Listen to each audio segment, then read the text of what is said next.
You're listening to the VMJPod's Employee Brand Series. I'm David Macciocca, and joining me for this special Sydney edition is Brie Mason. Together, we're unpacking what's really working in employee brand today, from fresh ideas to actions driving real change inside leading organisations. Welcome to the VMJPod, where we are unpacking employer brand. I'm David Macciocca. I'm Brie Mason. And Elizabeth Clerk. And we are very excited because we are focusing in on this episode around recruitment marketing and mostly qualifying hiring managers or partnering with them so they get an incredible result. And there's definitely a way of going about doing it. And I think you're going to give us some insight on how you crack the code. I don't know if I've cracked the code, but we've certainly had a lot of success. And probably what I'd say is there's an awful lot of work that happens way before we go near what I call the business. My background is 30 years in advertising, so in a funny way, you never let that go. So when I am taking a brief or working with the business, in my head, they're my client. So I go into full business director mode from my old job. So we do a lot of legwork long before we meet them. I'll partner with the recruitment lead. We're joined at the hip. Whatever proposal goes back to the business are both our voices, different roles, but one consistent response. I'll work with the HR leads, business partners or heads of. What do they know about the business? What are the challenges that they see? Importantly, what do we know about the leader? And probably that's the other point I'd make. We go straight to the leader. Why do you do that? Interesting. Because they're the one with the vision. They're the one with the checkbook because they pay for our service. Yep. Tell us about your model, like where are you working, and maybe a little bit of a background, 30 years in advertising. Okay. Where are you currently at the moment? So the model we have at the moment is probably a little unique, although you guys might know better if it's unique. Seems unique from the people I speak to. So my focus is only on recruitment marketing. So there is a employer brand team, and they are obviously around company reputation and pushing out critical messages at a broader scale. My focus is high value talent. So I want the people that everybody else wants. I want the people that everybody is competing for. So we're trying much harder with, and I'll come back to why that's worked out that way and why that's important. So my background is advertising. I've been a business director and for a short time a strategy director. So I joined Westpac 12 years ago. It's been that long. As head of brand at BT. Did that for about 3 years. Then I worked with an innovation hub at Westpac, helping them define their proposition. And then an opportunity came up in talent acquisition. And I'll be honest, I didn't know what talent acquisition meant. I remember having a meeting with a beautiful man, Adam Buxton, and sitting there and nodding, going, I actually don't know what you're talking about. But strategy is strategy. So whatever your problem is, customer, candidate, doesn't matter, strategy is strategy. So did a lot of work with him, and then as my career was developing in talent acquisition, it became really obvious that we didn't have a solution for recruitment marketing as we call it now. So the recruiters were being challenged by the business to, I don't know, bring on 300 engineers or bring on data scientists or whatever. And other than using the platforms that always form part of a solution, job boards, LinkedIn, et cetera, what were we doing to really win the attention of that candidate group? So we started developing advertising solutions and marketing solutions and different ways of going out to the marketplace and different ways of getting the attention of these desired candidates. And it just kept morphing so that now that is the service I offer. I support the recruiters with some specific work, but most of what I do is what I call big ticket stuff, working directly with the business. Mm-hmm. So whether it's SME bankers, engineers, data scientists, engineers in the Gold Coast. The model we've created is that when a need comes up for a highly competitive candidate cohort, I'm part of the solution in partnership with the recruiter. So the recruiter will go in and talk about all the things that they will do, all the services that they will offer, how they'll address the need, and then I'll come in with, and this is our recommendation for how an advertising campaign can deliver these types of results. So that model has existed in its current form for about 6 years. Okay. Yeah. Quite sophisticated, like an internal agency. Yeah, it is. It is. In fact, it's a really good way of putting it, because what we do is bring all of the, and I say we because I'm joined at the hip with the advertising agency we use. We're all ex-big agency world, other careers. So what we bring is all that experience and knowledge and processes of how we would have worked with a Telstra or a Coca-Cola or a Maya or a whoever, and we bring that exact same model to how we work now. So all the disciplines of that model too. So you identify the opportunity, or the opportunity has been brought to you by the recruiter, and then you're like, get out of my way. I want to speak to the hiring manager. Yeah, so the recruiter is so important. Yeah. You know, the best work we've produced has been the result of a really great relationship with the recruiter. What are the benefits of having a relationship with the recruiter that's so closely aligned with recruit marketing? So when they're really great, they absolutely know their business. They know what's been done before, what's worked, what hasn't. They really understand the candidate profile. They really understand the leader. You know, and because if you were pitching in advertising world, one of the things you do is you find out everything you can about the person you're pitching to, right down to what kind of creative do they like, what resonates with them. So a good recruiter really knows that business, they know that leader. So they can provide us with provide me with so much information. Are you interested? We know how to go in. Are you interested in the profile of the person specifically, of what the recruiter thinks is a good candidate? Oh, absolutely.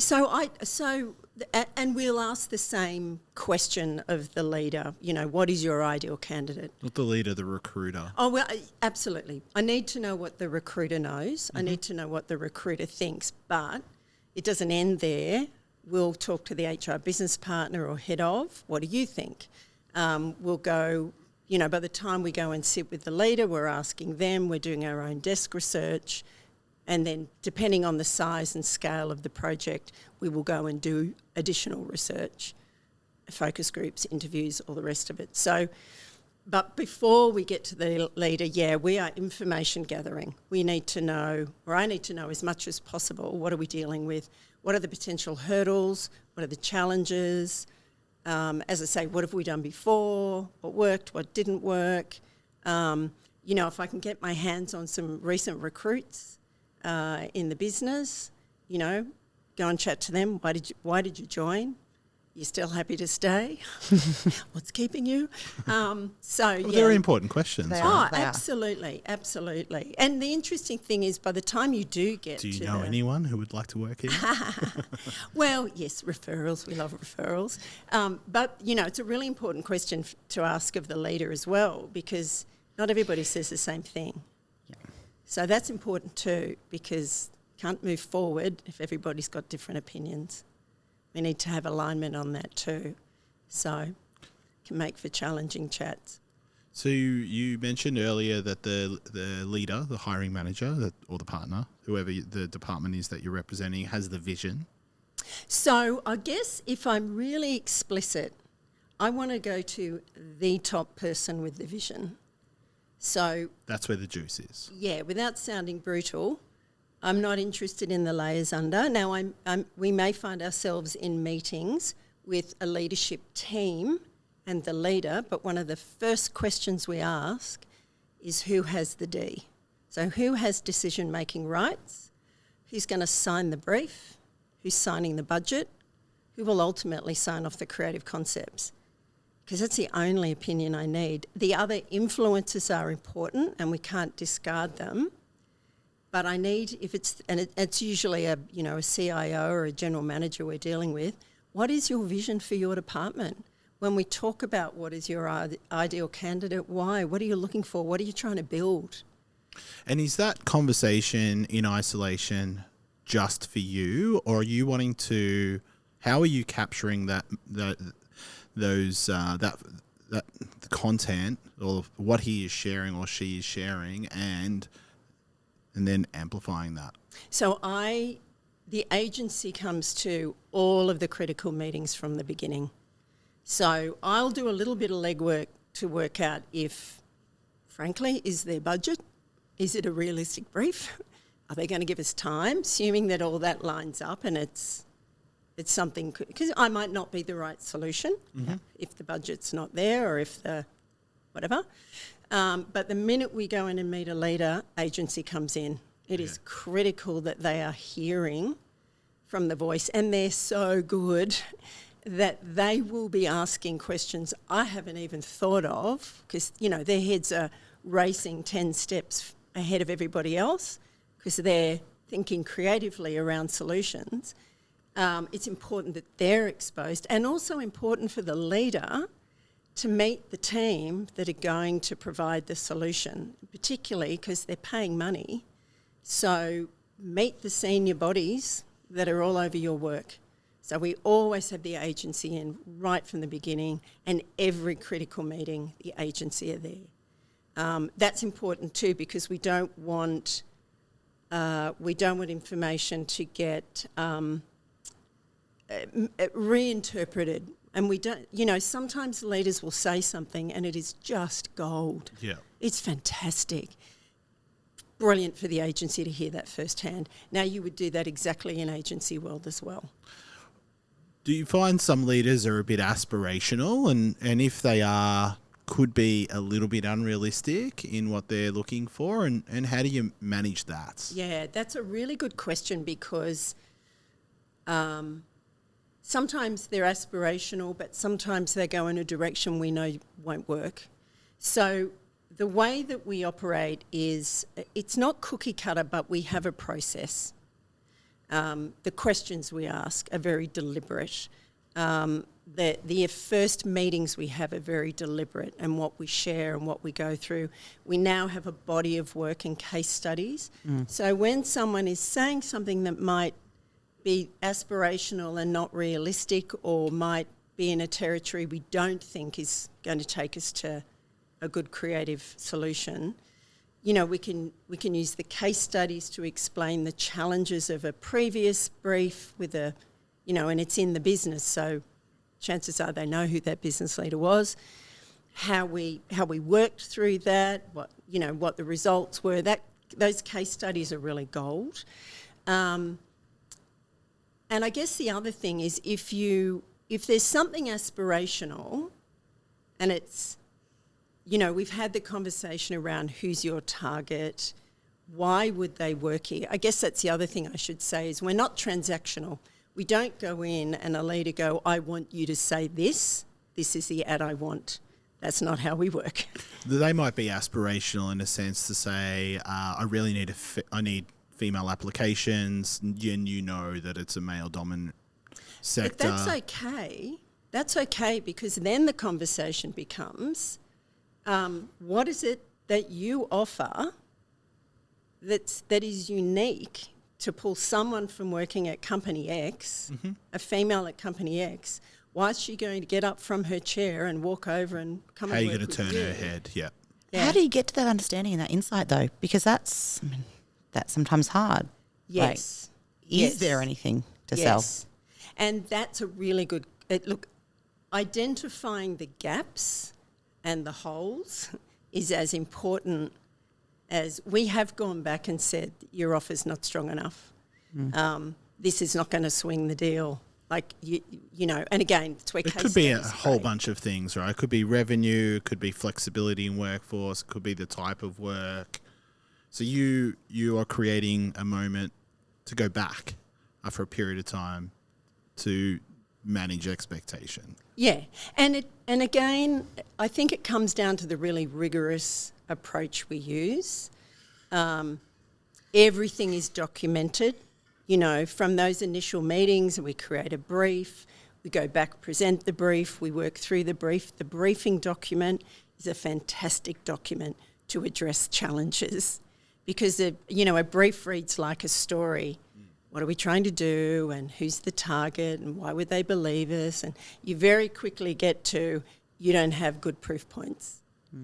You're falling apart here. Or you've got a great aspiration, but we know these are the drivers and motivators for the candidate. Then you're not matching. What happens there, though, right? If there's no proof points, what do you do?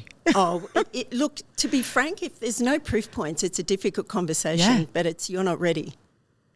Like, I'm not going to take anyone's money. I can't produce a campaign on fluff. Yeah. And that's a really important part of our communication with the leader. And I hope we demonstrate the way we show up, the documentation we take into the room, the way we run our meetings.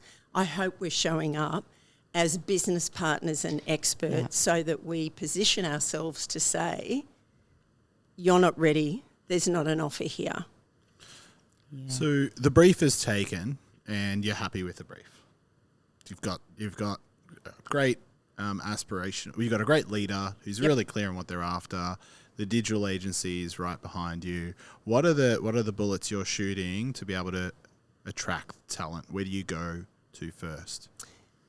How do you mean, where do we go? How do you attract talent? Gosh, that's a very good question, and it's very varied. So I'll give you some examples. So we've got a great brief, which has been the result of a lot of investigation, a lot of research. We've gone and we've spoken to people. We've done interviews. We did a campaign with for engineering. Yep. And we did a survey of 100 engineers, and we did 16... Internally? One-on-one, yeah. Okay. So it is always a stretch, as Brie well knows, to get anyone to invest in external research. So we do what we can with what we have, but it's very rigorous and thorough. So assuming we've done all of that, so we really know the target, we know their drivers and motivators. We've been through all the work with the business to work out you've got a good offer, you've got good proof points. Usually what we've also done in the process of interviewing our engineers to understand them and our surveys is ask them questions about media habits and all sorts of things. So that rigorous approach that I talked about, not cookie cutter because we vary it, but there are elements that are always consistent. We will always go and research the audience for the big projects, and we do want to know, where do you live? How do you live? What are your media habits? All the same questions you'd ask in advertising. That one was really important because we wanted to know professionally where engineers spent their time, but personally, in their private time, where do you spend your time? On what platforms? What are you doing? When you're going to GitHub or Reddit or Stack Overflow, how are you using it? When are you using it? Why are you using it? What's the community like? You know, and then we're also, while we're asking that, we're also building our understanding of the engineers. So a big learning for us is the creative mindset of an engineer, and that informed the execution. We went much further than we might normally with the way that we designed the advertising, because we knew we had an audience that would respond to it. So we had Easter eggs and coding buried in ads and all sorts of stuff. And we actually worked with engineers to develop that. So, you know, that was part of saying to them through our advertising, we get you, we're not pulling your leg. What's an example of an Easter egg for people who don't understand what Easter eggs are? So we buried messages through code.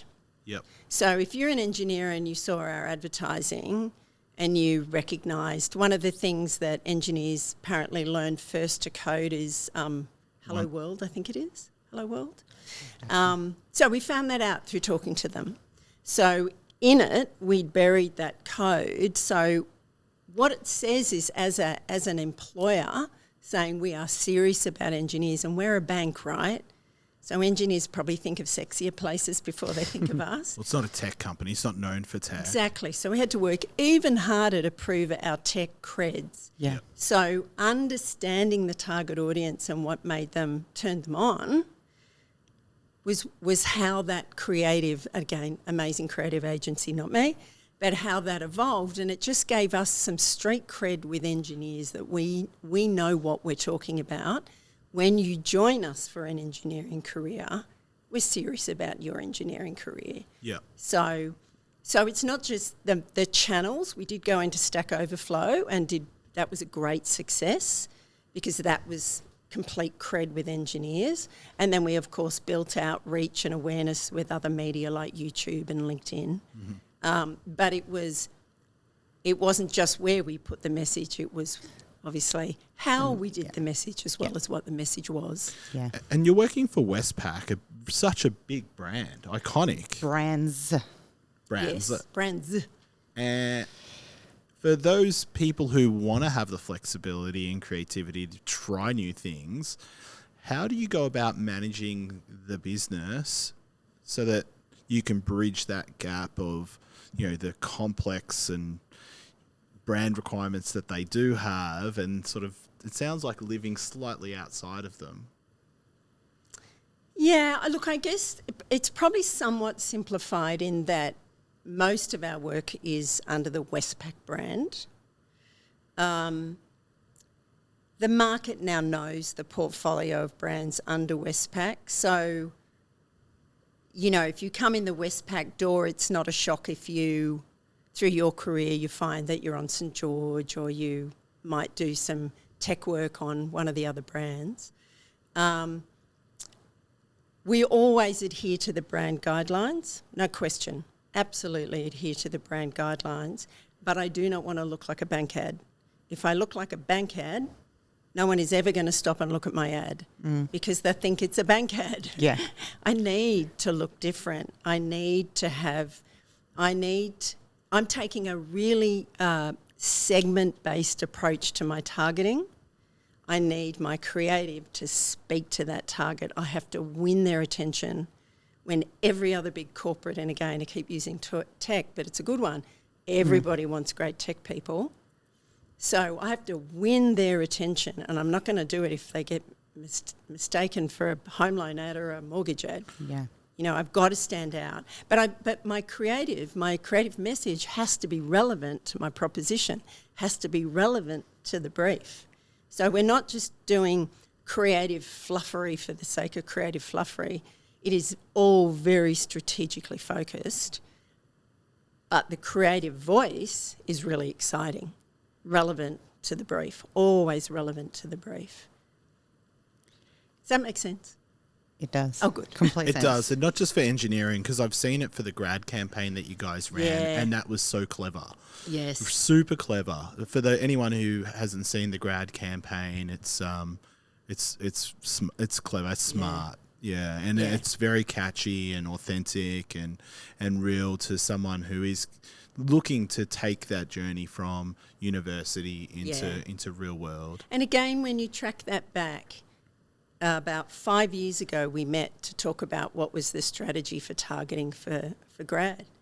And not giving away any trade secrets, it's really obvious. We will always have grads with banking and economic degrees apply. Of course. Like, don't work at that. Who do we want that isn't thinking of us? Yeah. And how do we prove to them that we're worthy of their attention? Well, we actually have a really great rotation program.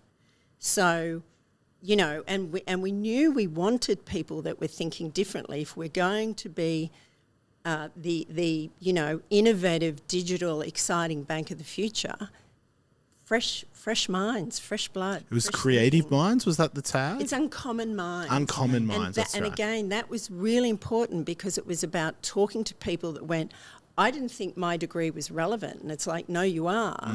And then again, amazing creative agency, brought it to life. That literally. campaign has run for 4 years. Yeah. Wow. They just keep iterating on the creative. Yeah. Yeah. So, and I mean, that's a great testament to strong strategy, strong creative, that 4 years later, Yeah. you've still got the essence of the work, and it still looks as fresh and as exciting. This episode is brought to you by VideoMy, the employee-generated content platform helping organizations tell their story through the voices of their people. Formerly known as VideoMy Job, VideoMy makes it simple to create once and repurpose everywhere. One employee video becomes blogs, quote cards, and social posts, all automatically edited, branded, and ready to share. Our AI-accelerated platform makes it easy to scale authentic storytelling, showcase your culture, and attract the right people. Ready to see what's possible? Visit videomy.co to learn more. I'd love to jump into, I think we know the criticality of the insights. And so you mentioned around being able to, with an engineering campaign, send an interview or do focus groups, send out a survey to 100 engineers. How do you manage to get that across the line in terms of getting the time of all these really important people? I know some of the struggles is like, obviously we know we need to do this research, but just the okay to get a survey out or pull people in off of what they're doing. Yeah. How do you get that support to be able to do that? It's a good question, and again, it comes down to that great relationship with your recruitment lead and your HR head of or business partner, because you rely very heavily, particularly as a one-man band, I rely really heavily on those people getting on board and helping to find the right people. Part again of when we go into the business with our initial proposal, when I set it super tight, it is super tight. We go in with, this is the process. This is the stage we'll go through.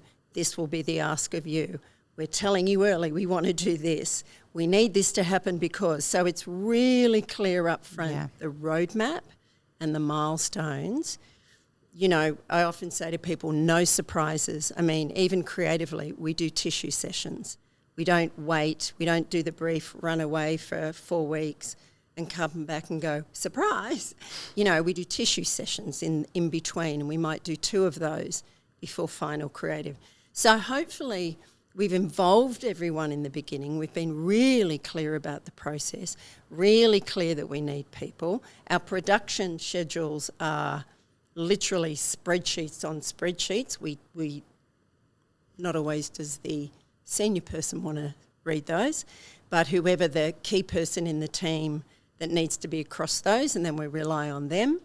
You know, this is the deadline. I need 100 people. I need 16 people. I need whatever.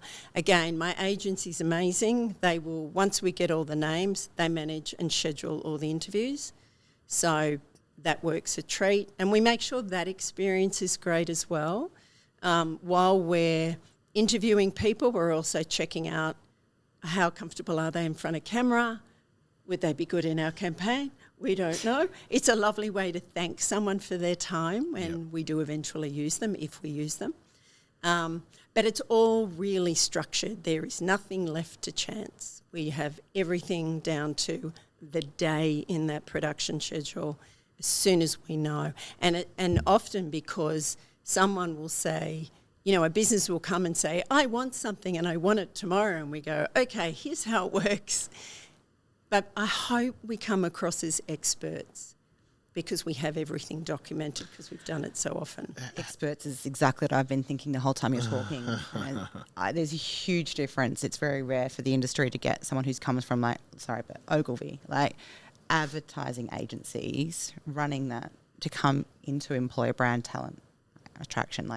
That's massive. I think probably you're one of the only people who have jumped across this way, and you see the result of that, the sophistication that you apply to how you're doing things, and therefore, I guess, as a result, the trust that you've earned of the business to be able to run the campaigns, the multiple and the size of the campaigns you've been able to run. I think you can see how... It's not always a walk in the park, but it's, if we set it up, it makes the more challenging conversations easier to have, because if someone wants something and we go, look, let me share with you the production timeline, this is why that can't be short-circuited. Or let's walk through the brief and let's have a discussion around that ambition doesn't meet the needs of the candidate audience or whatever. Those documents are really powerful. Yeah. Case studies are really powerful. You know, I've been able to change some directions for some decisions because I've been able to say, look, this is what we got for this business. Like, we can get these results, but we need stronger proof points or whatever it may be. Is there, you've been with Westpac in this role for a while, and there's some rhythm and routines that occur throughout the year, some peak and not so peak seasons. How closely aligned are you to the peak periods of recruitment at Westpac? I asked that question Where a I'm lot. going with this, where I'm going with this is, what are the benefits of getting ahead of the curve, knowing that, you know, August there's something happening, and then December. Yeah, I would love to get ahead of the curve. I think it makes sense to get ahead of the curve. I remember 5 years ago saying, I think we need to get ahead of the curve with engineers. Because, it's a good question, because, I call them high-value talent, that everybody's whining and dining and that everybody wants. Well, you need to start the conversation with that cohort really early in the game, long before you've got job ads, particularly when you're trying to get them to rethink a career with you because you're not first choice, you're not top of mind.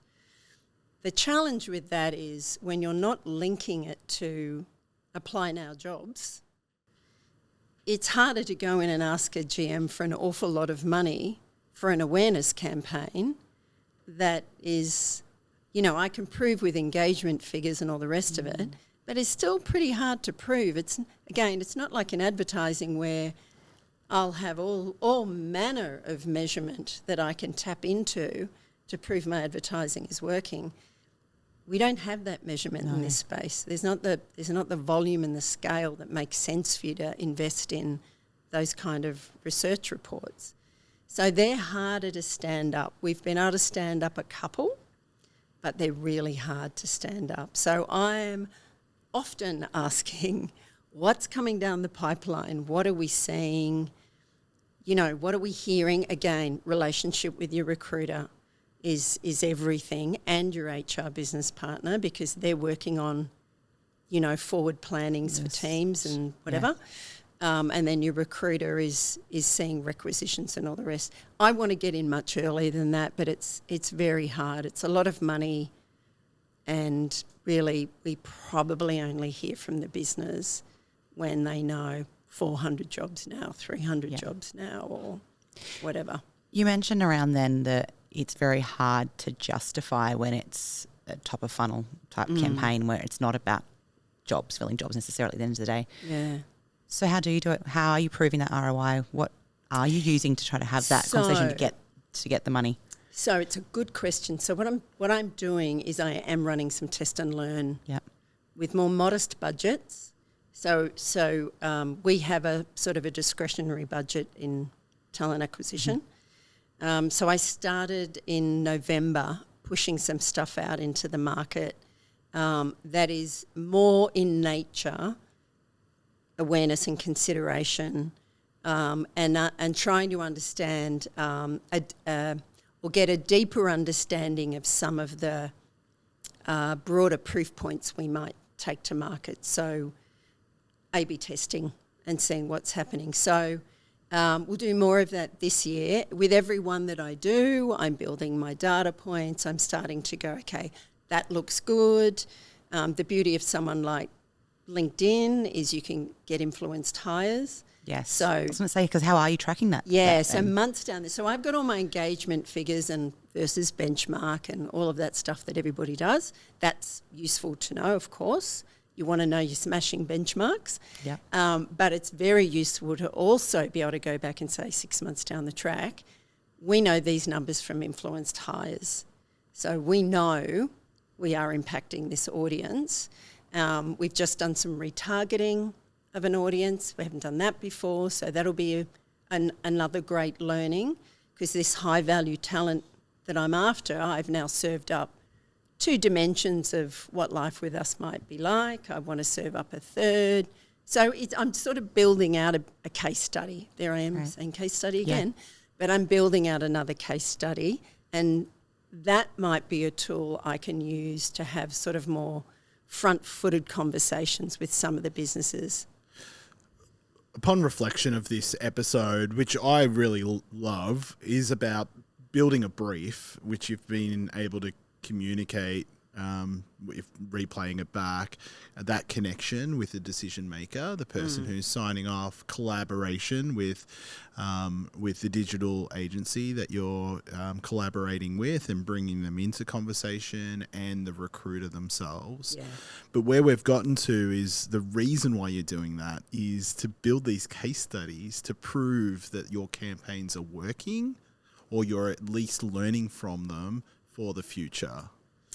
Well, hopefully what I hope I'm doing is I'm getting smashing results for the business, because then it all dies if I don't. So, you know... But you're looking for evidence that the execution is there. And we're, in a way, kind of creating identities for really important parts of our business. Like we've done a lot of work with the Gold Coast Engineering Hub, and that's really created... not just externally but internally, a sense of camaraderie around everybody that's associated with the hub. They're seeing the advertising. There's a gorgeous line that is surf, code, sleep, repeat. That was one of the assets we developed, and they all love it. It does sound cool for Gold Coast, doesn't it? So and very on brand. And the engineering, the line was engineers make life better, so we make life better for them. Now, we got some T-shirts printed as a bit of a giggle, and there was the Chief Information Officer wearing the T-shirt, and we were like, that to us, that's great, because we're creating a bit of a movement that our own people are getting behind. So firstly, I need to smash it for the business. They've just paid me money, they've given me time. You know, I've hopefully won their confidence. Man, I got to deliver. But... as a result of those things, we end up having some really stellar case studies that help the next partner, because I'm dealing with people who they're not used to dealing with marketing. They're certainly not used to dealing with us. All they've done in the past is, you know, worked with a recruiter on some recs and bits and pieces. So we're trying to educate them and guide them through this process. Little do they know they're going to be wearing a T-shirt at the end of the campaign. They don't know that, do they? No, the T-shirt was the funniest thing. It took off, got a life of its own. Merch is, oh my gosh, it's a thing. Yeah, absolutely. So the case studies have become, they've even surprised me how useful they are. You know, part of our initial proposal, we have like a 2-stage proposal.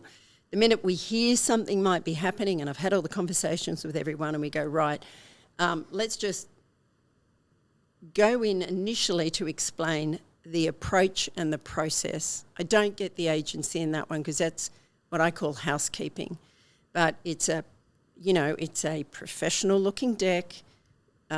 Here's what we're doing, here's my role, this is what I do, here's how I partner with the recruiter, this is the process we follow, this is what you can expect, all that kind of stuff. So, you know, hopefully we're going through all that, we're getting their confidence, and then we kick off the job. Of course I've got to deliver results. I've got to deliver great results, because they've never done it before. You know, I want to do it with them again. I want them to rerun the assets again. I want them to see that they've invested in something that will keep paying dividends for them. Yeah. So, I've got to make this a success. We've got to make them all win. Well, it's been a fascinating discussion, hasn't it, Brie? It has been. Do you have a final question for Elizabeth? No, I don't have any final questions. No, you get to the point. For me, I'm just like fangirling here. Like, I really am. I just see the impact you can have. I think having good process, sophistication in your approach, amazing stakeholder management, really investing in time to listen, learn, those insights that you need to nail it. And that's, I think, then that sophistication, then proving it. You're earning that trust, that respect within the business, and that's huge. And are you saying that because often we hear employer branders are also doing recruitment marketing?